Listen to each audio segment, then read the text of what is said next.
Olá, meus amigos do Brasil, tudo bem por aí? Que ótimo, hein? Que ótimo por aqui, sempre ótimo.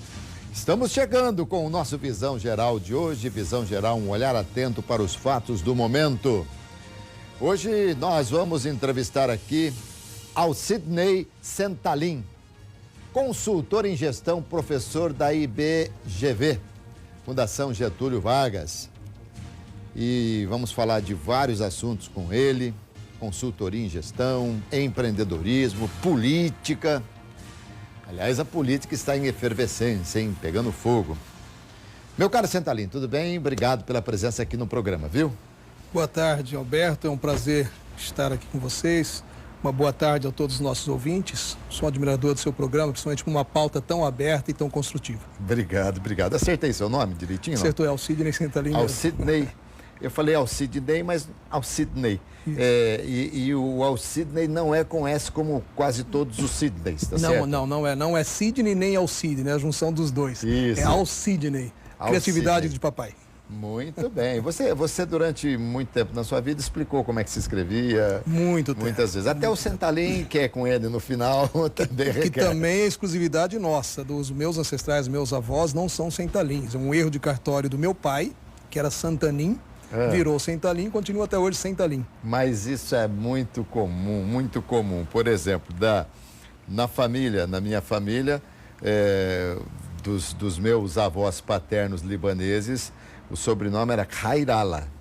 E como não se soube escrever no dia lá no cartório, meu pai ficou Iralá. E aí passou. A gente se adapta, né? É isso aí. Mas é muito bom, gente, muito bom. Muito gostoso a gente conversar sobre assuntos extremamente interessantes, como vamos conversar hoje aqui com o Sentalin, que fica mais fácil, assim que o pessoal te chama, né? Isso, Sentalin. Com o Sentalin, que já esteve aqui. Não esteve sentado aqui, né? Mas esteve aqui com a gente, né? Numa das entrevistas que fizemos aqui no estúdio. Ele esteve aqui acompanhando. Falar um pouquinho de você aqui, antes da gente, até para o nosso telespectador saber quem é que está respondendo as perguntas que serão formuladas.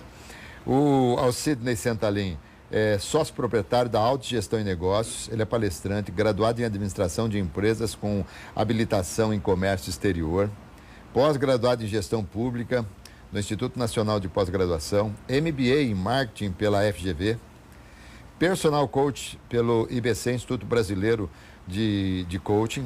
Aliás, IBC, quando a gente faz Copa do Mundo, tem o IBC, que é o International Broadcast Center. Né? Eu falei, de repente estivemos juntos lá na Copa da Alemanha, talvez. Não tive essa oportunidade ainda. Não, e no Rio de Janeiro aqui também, o nosso IBC. Analista comportamental, professor universitário da Unip, Universidades Paulistas, e também da IBFG, FGV, Institute Business Education, é isso? Da Fundação Getúlio Vargas? É isso mesmo. Que beleza, hein? Belo currículo, hein? Com esse currículo aí tá milionário, né, Cid? Não. Vamos começar falando um pouquinho de política. Aliás, o julgamento da chapa Temer e Dilma acabou tendo uma prorrogação, é isso? Isso, ele foi suspenso, né? Ele está suspenso porque antecipou-se aos pedidos de vistas e foi concedido 5 dias de pedido de vistas para as partes, né, se manifestarem, e naturalmente isso vai levar um prazo maior, porque só se conta esse prazo depois que for recebido os pedidos. Então isso tende a passar abril, lá para maio retomam. Tá. Aliás, eu falei prorrogação totalmente errado. Prorrogação seria se tivesse terminado e ainda tivéssemos uma prorrogação. Não, foi suspenso. Vamos lá. Como é que você vê isso aí? Porque é o seguinte, claro que eu não estou aqui para dar opinião, estou aqui para colher a sua opinião. Mas não deixo de dar os meus pitacos aí em algumas coisas.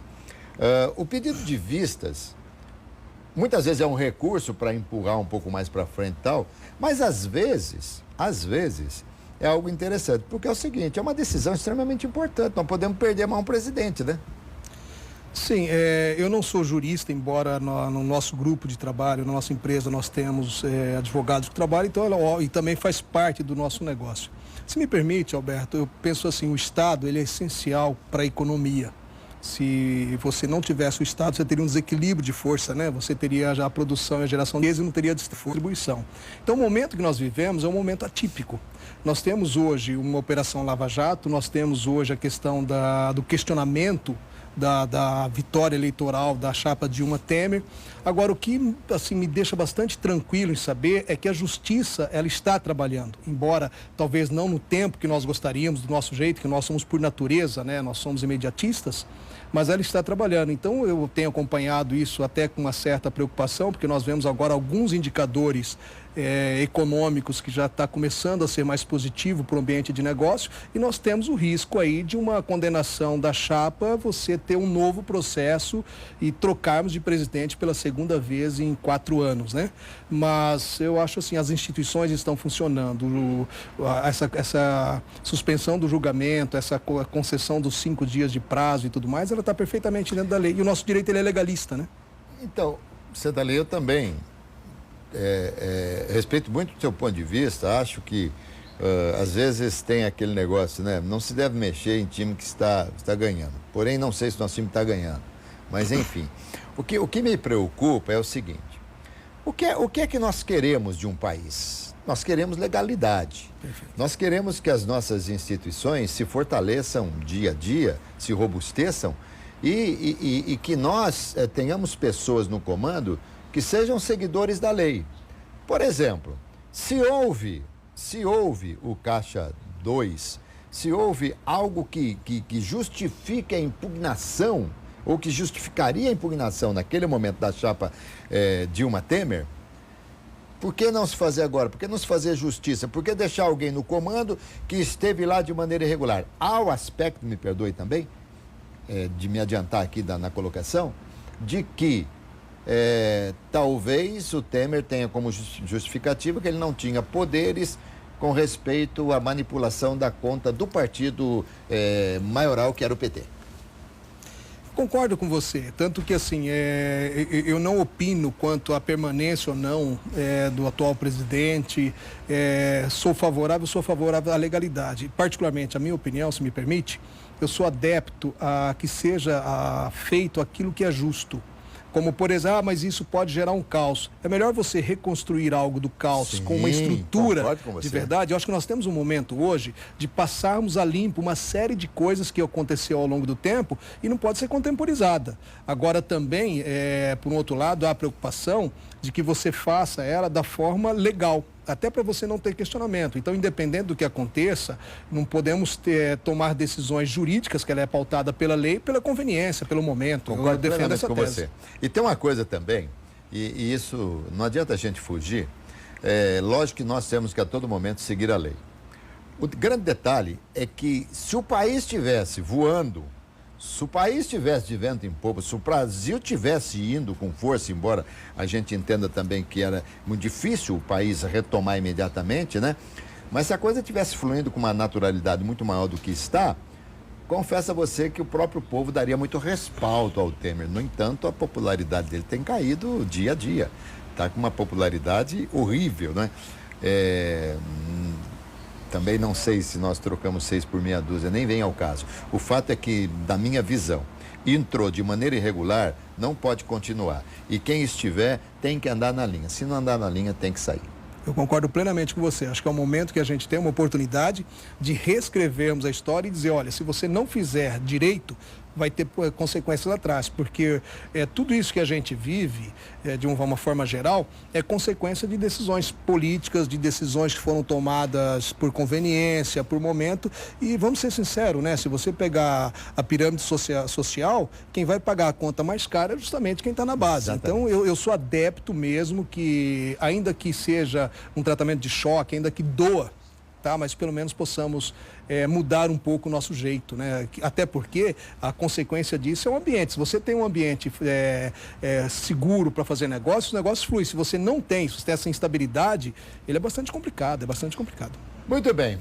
Alcidney Sentalim, consultor em gestão, professor. Você ministra hoje qual matéria? Hoje eu ministro as disciplinas de contabilidade, gestão financeira e planos de negócio nas instituições que eu dou aula. Muito bem. Então, vamos falar de gestão financeira. Vamos falar do aspecto financeiro do nosso país, como se o nosso país fosse uma grande empresa que está hoje vivendo uma situação muito complicada. Você falou há pouco aqui, eu não sei se eu entendi bem, mas você disse que estamos sendo reflexo de uma melhoria no setor no setor comercial, o Brasil está dando uma melhorada. Como é que se avalia isso? Quando nós temos, por exemplo, veja, até parece que eu estou aqui, isso aqui não é uma inquisição, hein? Fique à vontade. Mas eu tenho que questionar quem sabe. Não adianta, é que nem jogador de futebol, eu que sou do ramo esportivo há muito tempo, não adianta você cobrar um jogador que é perna de pau. Ele vai ser perna de pau a vida toda. Você tem que cobrar quem é craque, quem é bom de bola, você tem que cobrar. Então tem que cobrar quem sabe falar. Eu não consigo ver ainda, eu não consegui ver melhoria. Até porque essa semana, semana passada, definida semana passada, os números mostram que nós temos hoje 13 milhões e meio de pessoas desempregadas. Onde é que nós estamos crescendo? Bom, veja bem, não estamos ainda crescendo. É que o ambiente de negócio, ele precisa ter segurança, ele precisa ter continuidade e ele precisa acreditar. Quando você faz um investimento no negócio, você tem um período aí que nós chamamos de payback, né, um tempo de retorno, que ele pode variar aí de 3, 5, 10 anos. Então você faz investimento a longo prazo. O que está ocorrendo nesse momento é que nós temos alguns fatores que podem nos deixar otimistas. E veja bem, não estou defendendo política de governo, nada, pelo contrário. Eu sou um crítico até da forma que se administra. Se você seguir essa linha que você colocou, de pensarmos no Estado como uma empresa, nós teríamos uma das empresas mais ineficientes do mundo, isso é fato. Mas pegando isoladamente alguns indicadores, por exemplo, a queda da taxa de juros, ela está caindo a taxa de juros. A tendência é que no médio prazo o custo de capital fique menor, fica mais barato você tomar um empréstimo. Nós temos hoje, como você citou, Alberto, 13 milhões e meio de pessoas desempregadas. É como se você pegasse hoje aí um volume de pessoas que nós temos, que teria poder de consumo, teria renda, e eles estão simplesmente alijados do consumo. Então, é uma questão muito simples. A empresa vai produzir aquilo que é a demanda de mercado. E na demanda de mercado tem que atender alguns requisitos. Como, por exemplo, eu tenho que ter um produto que seja interessante, que seja viável e que haja a necessidade. E, por um outro lado, as pessoas, os meus consumidores, meus clientes, eles têm que ter poder de compra para que eles possam adquirir esse produto. Então, se você tirar 13 milhões e meio de pessoas do consumo, alijada. Você pega uma taxa de juros exorbitante, como que a nossa taxa de juros, uma das mais altas do mundo, que é um absurdo. Você pega um indicador que é a inflação, e eu costumo dizer que a inflação é o pior imposto que existe, porque ele cobra muito mais caro das pessoas da classe mais baixa. Então, olha só, você tem poucas pessoas trabalhando, ou seja, um grande número alijado do processo de consumo. Aí você tem uma inflação que ela vai consumir, como foi o ano passado, mais de 10% da renda. Você para o processo produtivo do mercado. Quando você para o processo produtivo, vai gerar mais desempregos. Consequentemente, esse ciclo começa a acontecer. Nesse momento da economia, nós temos uma tendência de queda de inflação.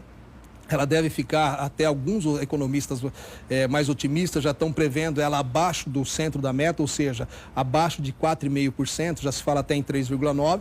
Nós temos a queda da taxa Selic, que é a taxa de referência de juros, acelerando, caindo bastante, isso é significativo, ele dá mais acesso a crédito. Só que até retomar o crescimento, ele demora um pouco mais de tempo. Agora, tem uma coisa, Santalim, o que é que contém inflação? Taxa de juros alta contém inflação. Sim, ela inibe o consumo. Ela inibe o consumo. Perfeito. Agora, nós estamos no momento em que a gente tem que estimular o consumo. Por que não se baixa a taxa Selic?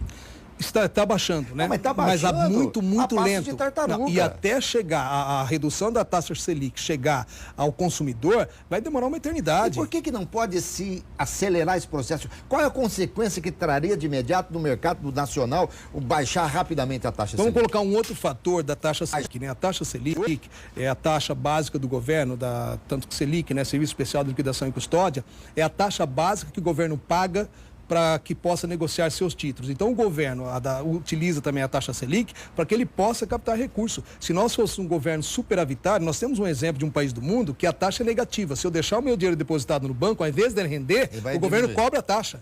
Cobra a taxa porque ele quer que esse dinheiro circule, ele tem dinheiro. Agora, infelizmente, o nosso Estado, e quando eu falo Estado, eu estou falando a União, o Estado, o município, de um modo geral, ele vem gastando muito mais do que ele arrecada. Então, ele não pode abdicar falar, por exemplo, de uma redução de impostos, que também estimularia o consumo, baixaria o preço final.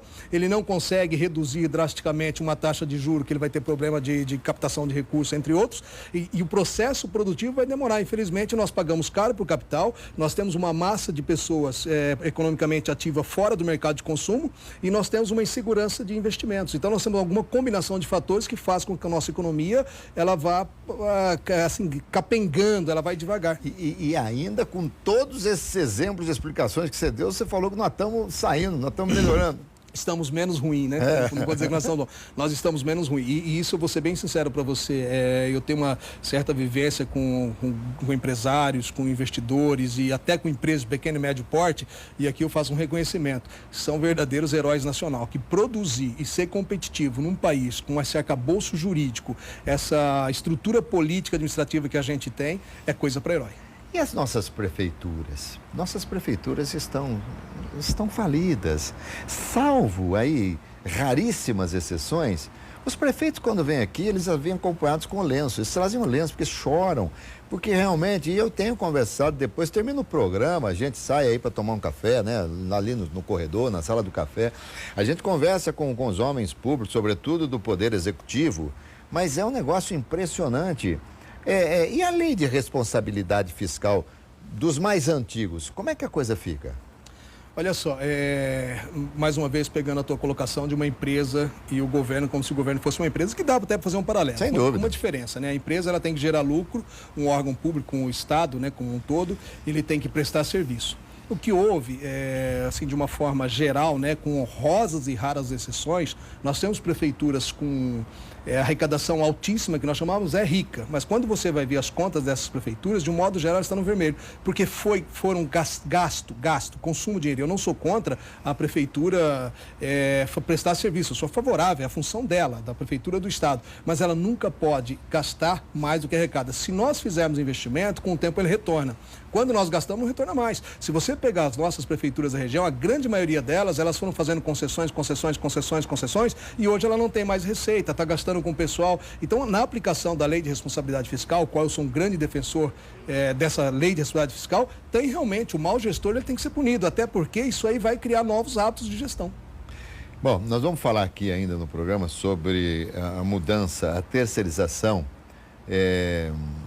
A produção me falou que você já é meio contra a terceirização, não é isso? Não sou contra, não. Não é contra? Não. Então, porque é bom que a gente saiba, até para a gente questionar. Aqui eu tenho que fazer meio que o contraponto. Se você for a favor, eu tenho que colocar alguns pontos que favorecem aquelas pessoas que são contra. Mas você tem uma opinião formada sobre a terceirização? Tenho. É boa para o Brasil? É boa? Eu acho. Agora, olha só. Hoje nós temos alguns temas nacionais aí que eles estão em voga. Reforma da Previdência, terceirização, tudo tem os prós e os contras. Eu vou fazer uma colocação assim que é um ponto de vista meu. Nós temos um Estado que ele tutela. Então, nós temos uma legislação trabalhista dos anos 50 que ela garante direito ao trabalhador. Eu não sou contra direito do trabalhador, mas nós precisamos caminhar para que você possa ter condições de você fazer a sua gestão. Quer um exemplo? Nós estamos no mercado há bastante tempo, contribuímos com o INSS. Quando eu entrei, que eu comecei a trabalhar com 15 anos com carteira registrada. Seu pai ia ser preso se fosse hoje, Se fosse hoje, seria preso. Eu também já falei aqui várias vezes. Meu pai seria preso se fosse hoje. Seria preso. E detalhe, agradeço ele todos os dias por isso. Eu também.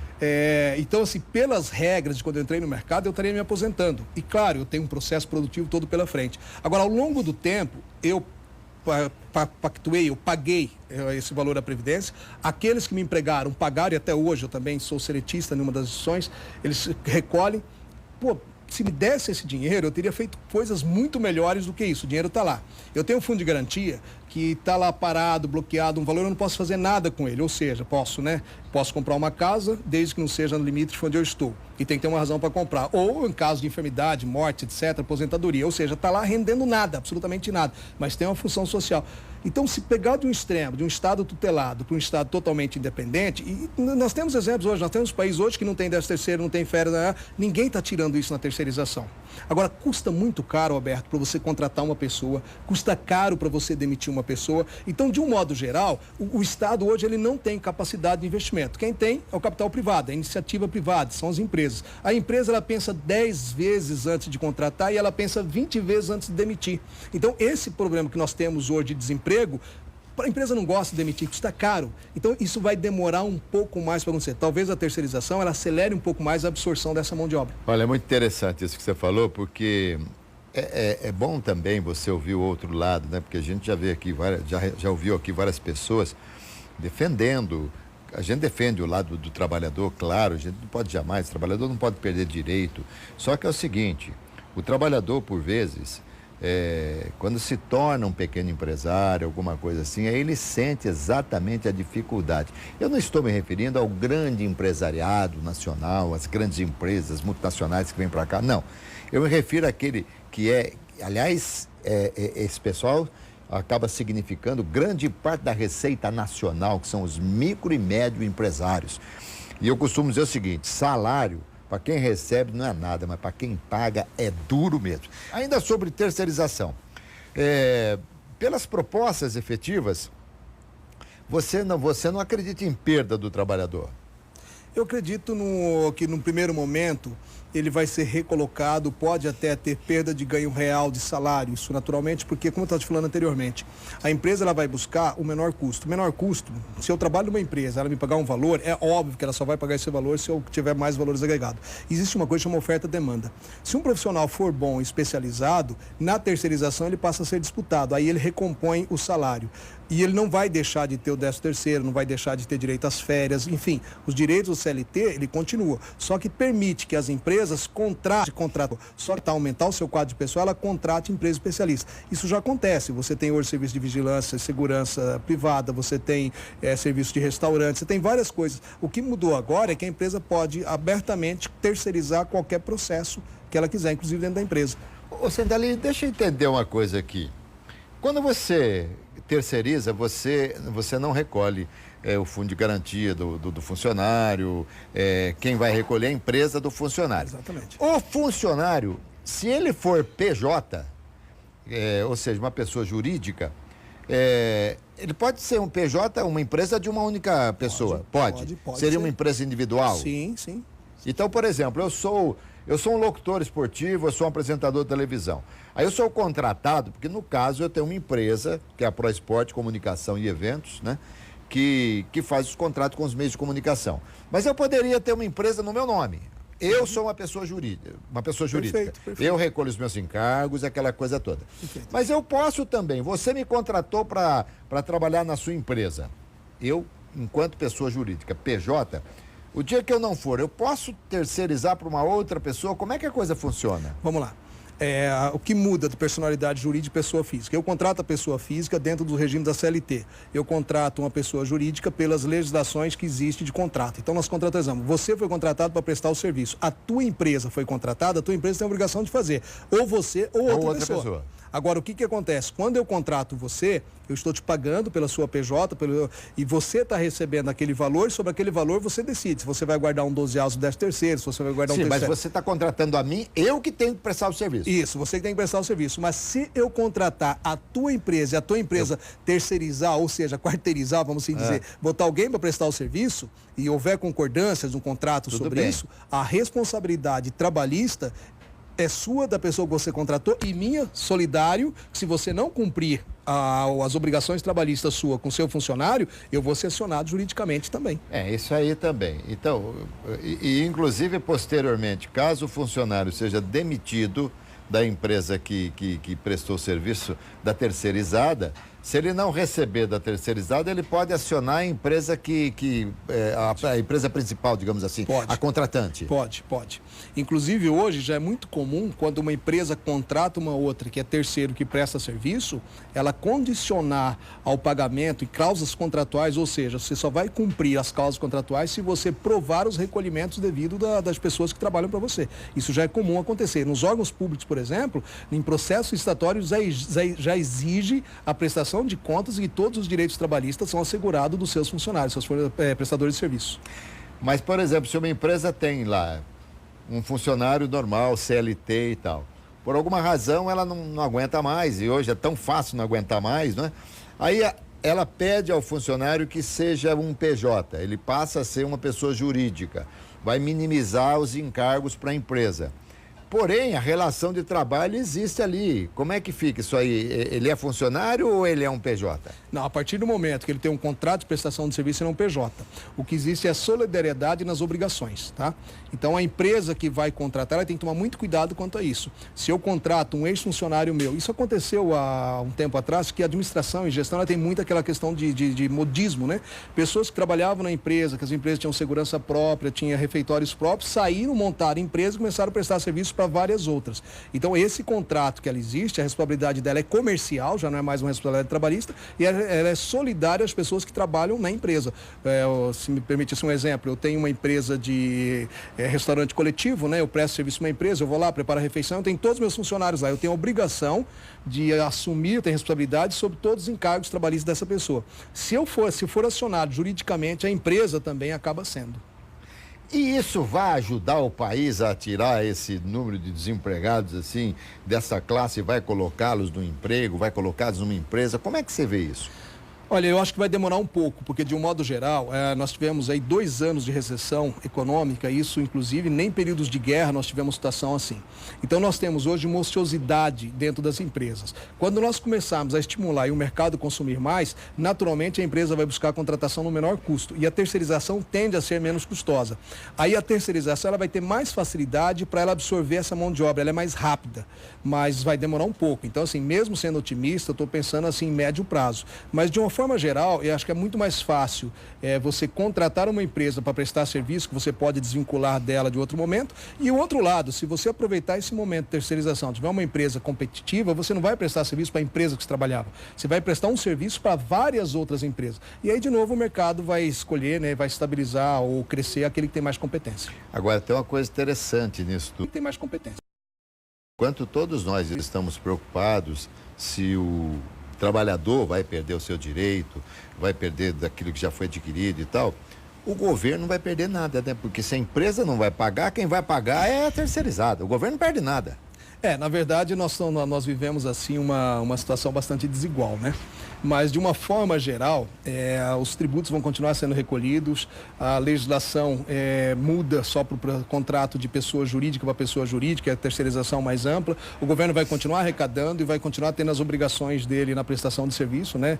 E aí a questão de estar fazendo ou não, a gente, de um modo geral, particularmente, eu acho que está muito aquém do desejado, mas infelizmente o governo não está abrindo mão de nada porque ele tem um déficit orçamentário, um déficit de caixa, acredito eu, na minha opinião, que não é falta de arrecadação, é muito má gestão de dinheiro e gasto desnecessário. Agora, tem uma coisa também, não é, Santalim?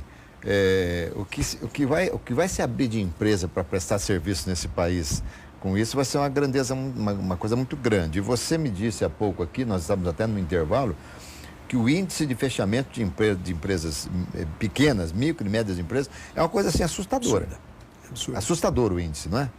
Então, nós vamos ter muito mais empresas abrindo e também, quando você tem muito mais empresas abrindo, você tem uma tendência, na sequência, ter muito mais empresas fechando. Olha só, se você pegar hoje o setor de micro, pequena e média empresa, o quanto ele representa em empregabilidade, ele é altíssimo, passa de 85% dos empregos, diretos e indiretos.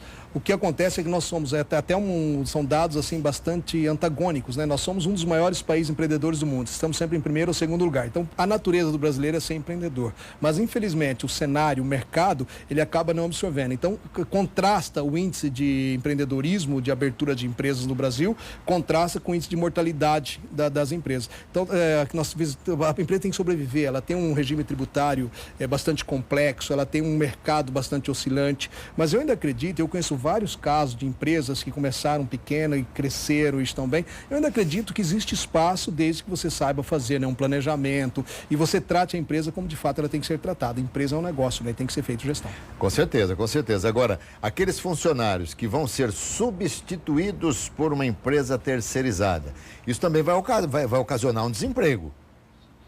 De certa forma, sim, mas ele tende a ter uma absorção, porque o que acontece? A empresa não vai parar de produzir.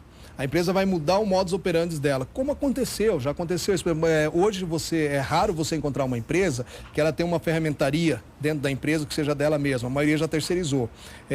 Se você pegar, por exemplo, manutenção de máquinas e equipamentos, eu trabalhei em indústria, sim, né? Sem dúvida. Hoje aconteceu o seguinte, quando o tempo foi passando, as empresas foram se adequando. Agora, há um processo de acomodação. É claro que a tendência é quem for terceirizar, o profissional que vai prestar o serviço terceiro, a tendência é que o salário dele seja menor do que o que ele ganha hoje na empresa. Isso, infelizmente, é uma realidade e não tem como negar, porque a empresa não vai trocar o modus operandi no mesmo custo. Lógico, mas a empresa pode também sugerir à própria terceirizada que encaixe alguns dos funcionários que já estão fazendo aquele tipo de trabalho. Naturalmente, até porque o mercado não vai desperdiçar esse know-how, o conhecimento e o talento que as pessoas têm. Os bons profissionais, eu acredito que vai ser um momento de acomodação, que sou otimista, eu acredito que sempre vai demandar a questão de qualificação e aqueles que estiverem melhor qualificados, mais competência, acabam tendo melhorias, vai ter mais demanda, são várias outras empresas, o seu mercado vai abrir mais, né? Você não vai ficar restrito a um regime de trabalho CLT. Muito.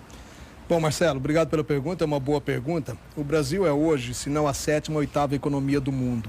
Nós somos hoje os maiores exportadores de agronegócios, então nós temos uma imagem de um grande país, um país produtor. Agora, lógico que nossa imagem vem sido arranhada, né? Por uma questão de gestão financeira, os déficits que nós tivemos, a mudança de governo, essa questão de instabilidade e tudo mais. Mas o cenário de negócio, ele precisa saber o seguinte, qual que é a estabilidade e continuidade.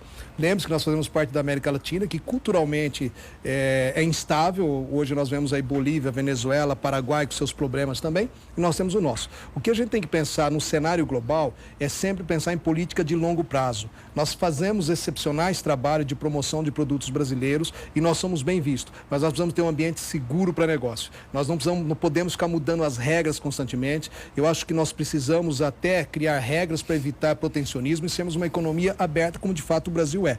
E claro que aí você tem todo um ciclo para fazer. Nós somos grandes exportadores de commodities, nós podemos melhorar muito mais o nosso mix de produtos de exportação, mas eu acredito muito nessa geração nova que está vindo. Eu acho que nós evoluímos bastante e eu acredito que ao médio prazo nós vamos nos firmar como uma das potências econômicas do mundo. Que bom, tomara, hein? Deus te ouça. Olha, o Tavares aqui de Campinas, ele diz o seguinte, a terceirização vai ajudar os trabalhadores e em muito. Se eu ganho R$2.000 e for demitido e me oferecer 1.500, só vou aceitar enquanto estiver vivendo uma crise. Quando passar a crise, vou querer 2,5. Eu gostaria de saber para onde vai o dinheiro que se paga além do que se paga ao trabalhador contratado. São encargos, essas coisas todas, né? Sim.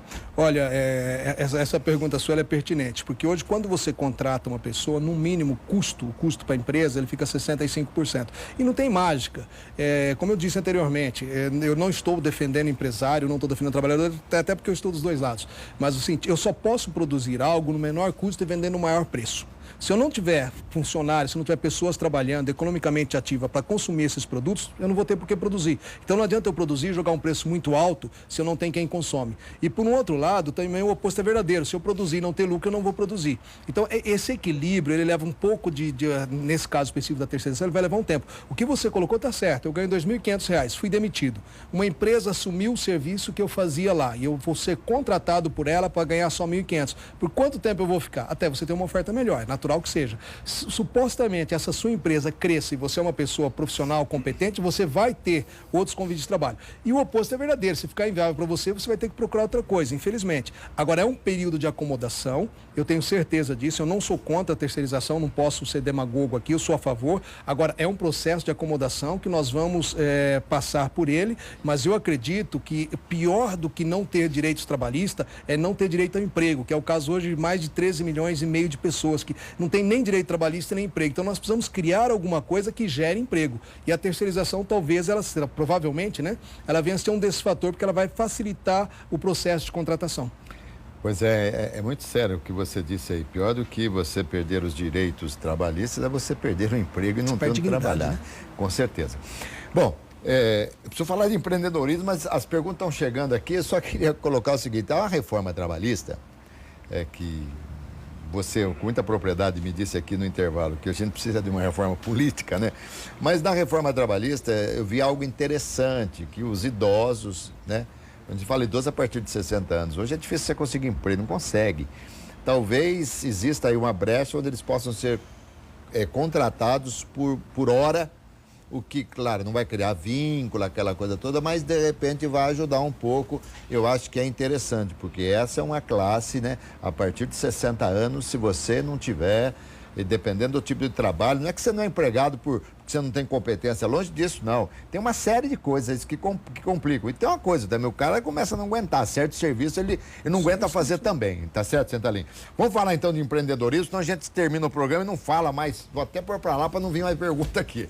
Brincadeira, viu, meus amigos? Pode mandar as perguntas aí. Sentalim, é hora de empreender agora no Brasil ou é hora de ficar sentado esperando? Não, sempre é hora de empreender, sempre é hora de empreender. O problema não é empreender, é você ser capaz de fazer uma análise de negócio, elaborar um plano de negócio para que você possa prever. Eu costumo dizer assim, planejar é a coisa mais simples do mundo, é só você decidir de onde você está até onde você vai e qual o caminho que você vai seguir.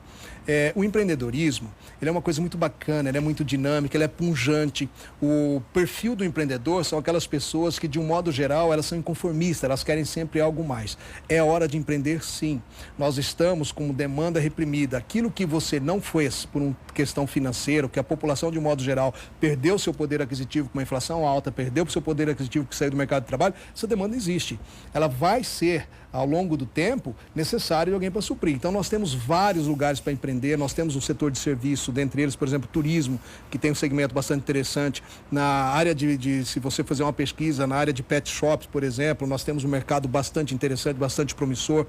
Nós temos saúde, beleza, higiene, nós temos bastante demanda ainda. Agora, é hora de empreender. Agora, faça um bom plano de negócio, veja qual que é o seu potencial, qual que é o seu negócio, qual é o seu expertise. Eu sempre sou defensor do empreendedorismo, Roberto.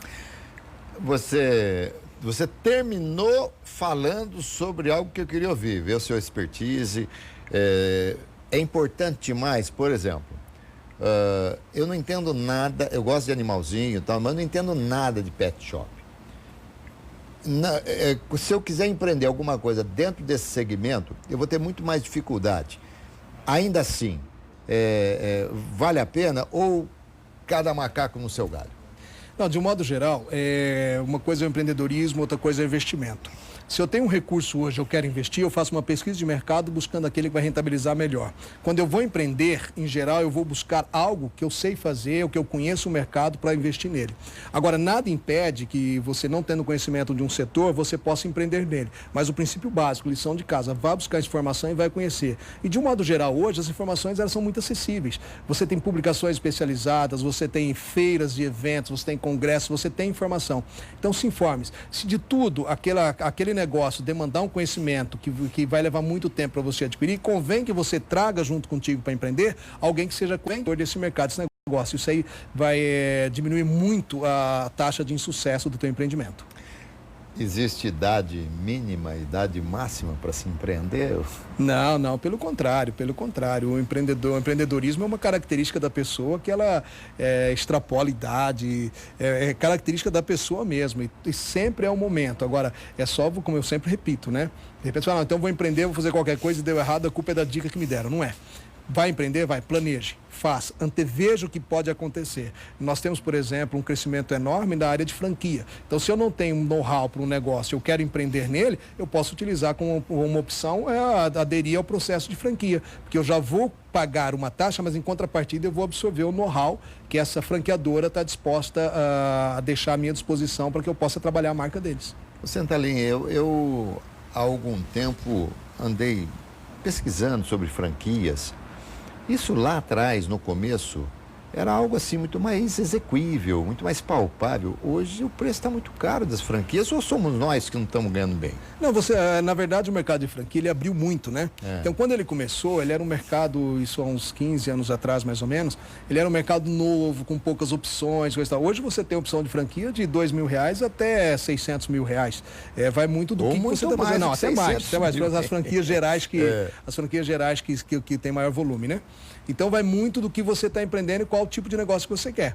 Agora, é claro que a franquia é um plano de negócio e você vai analisar o quanto você vai investir, quanto tempo você tem de retorno que você está recebendo em troca. É minimizado o risco quando você está com uma franquia? Porque eu vejo algumas franquias que abrem, passam um período, também fecham as portas. Olha, existe uma legislação brasileira bastante interessante. Recentemente eu estive falando sobre isso. Se você vai optar por uma franquia, você é direito seu e é obrigado a franqueadora te fornecer a relação dos franqueados e ex-franqueados. Então, se você pesquisar as razões pelo quais o ex-franqueado deixou de ser franqueado, você vai conhecer um pouco desse mercado.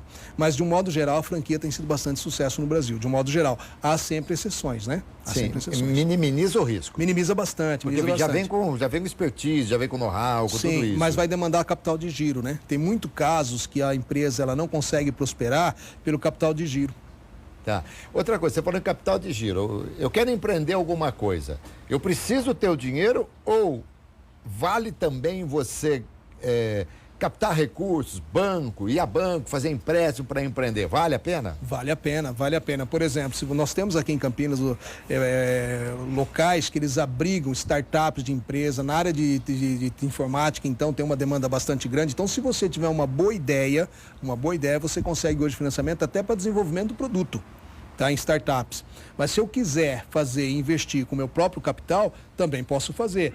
Hoje mesmo, nós estamos trabalhando com 2 planos de negócio. Um deles é a construção e expansão de uma indústria e um outro deles é um plano de negócio de uma empresa que já desenvolveu o produto, é da área de tecnologia, e ela está disposta a ter investidores parceiros, né, ou seja, sócio investidor, e esse sócio investidor vai comprar parte da empresa e com o valor que ele compra a parte da empresa, é o valor que a empresa precisa para acelerar. Então, assim, é um mercado bastante grande, tem 1000 opções, não dá nem para falar isso em uma hora, né? Com certeza, com certeza. Gente, existe uma pesquisa sobre o crescimento do empreendedorismo, das aberturas de firmas nesse período em que nós temos tantos desempregados, Santalim?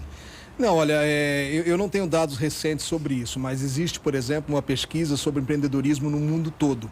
E o Brasil sempre se posiciona em primeiro ou segundo lugar, como empreendedorismo. E o Sebrae, ele disponibiliza pesquisas sobre o índice de mortalidade de empresa. Agora, não existe uma coisa mais aprofundada sobre as causas da mortalidade. De um modo geral, o que eu tenho notado na região, o índice de mortalidade ele se dá muito mais pela falta de planejamento, pela complexidade tributária e falta de capital de giro do que necessariamente de mercado. Tanto que um sai, o outro entra e assume o mercado dele. O termo que você está usando é o termo que se usa mesmo, mortalidade? Isso, é índice. Não é fechamento, muito mais bonito, muito menos agressivo. Mas, Alberto, eu costumo dizer assim, que há um paralelo muito grande entre as pessoas e empresa, a pessoa física e a pessoa jurídica. Quando você nasce uma empresa. Você tem o seu CNPJ, empresa, você tem o seu CPF, você tem instituição estadual, então é muito parecido. E para viver bem, você tem que estar produzindo e desenvolvendo o tempo todo. Então, as pessoas um dia morrem. A empresa, em tese, não deveria morrer. Então, o termo é esse mesmo, é índice de mortalidade da micro e pequena empresa brasileira. É um trabalho muito bem elaborado, por sinal, do Sebrae. Pois é. Vou falar uma coisa para você, e que vale para o nosso telespectador também. Eu comecei a empreender na minha vida em 1977, 78, por ali. Porque eu trabalhava numa empresa, uma editora, né, que editava listas telefônicas e tal, a EGL, que foi uma empresa, né, de guias LTB e tal. E eu pensei o seguinte, se eu trabalhar com a mesma dedicação, a mesma vontade, a mesma determinação que eu trabalho nessa empresa, se eu trabalhar para mim, não tem como não ter sucesso. É um dos caminhos, não é? Não tenha dúvida, não tenha dúvida. Uma outra brincadeira que eu faço, pessoal, que existe o proprietário do negócio e o próprio otário do negócio, Isso. né? O proprietário do negócio, ele vive aquilo como um sonho, como a vida dele se dedica e cresce. O próprio otário do negócio, ele acha que o negócio vai viver para ele, que é uma inversão total de valores. O que você falou está correto. Se você tiver conhecimento, você tiver dedicação e você souber explorar as oportunidades de mercado, a chance de sucesso é grande. E quando você falou na entrevista de hoje, que eu achei fundamental, e era uma dúvida que eu sempre tive, vale a pena você fazer empréstimos para você, de repente, colocar em prática um projeto? E quem é que pode avaliar se o projeto está bom ou não está bom? O Sebrae faz isso para você? Bom, existem várias formas hoje de você fazer, por exemplo, um plano de negócio. Como existem várias formas de você ter financiamento. Existe, por exemplo, angels, que são um grupo de pessoas que são investidores, eles bancam o projeto e se tornam sócio do projeto. A Sebrae ajuda você a elaborar plano de negócio, como tem empresas que também ajudam você a fazer. Existem outros fundos, né, Venture Capital, fundos de investimento. Para cada porte de negócio, você tem um perfil adequado de quem disponibiliza recurso. A leitura que faz, que eu sempre falo assim, vale a pena você tomar dinheiro, tomar crédito para fazer, é relativo. Por exemplo, o banco. O banco é um exemplo clássico. O banco não produz dinheiro. O banco pega dinheiro de um, empresta para outro e ganha muito bem com isso. Então nada impede que uma empresa possa pegar um dinheiro de algum lugar e ganhar. Agora entenda o seguinte, quando você pega dinheiro de alguém, é como se você estivesse alugando uma casa. Você está alugando o dinheiro por um tempo, você vai pagar por isso.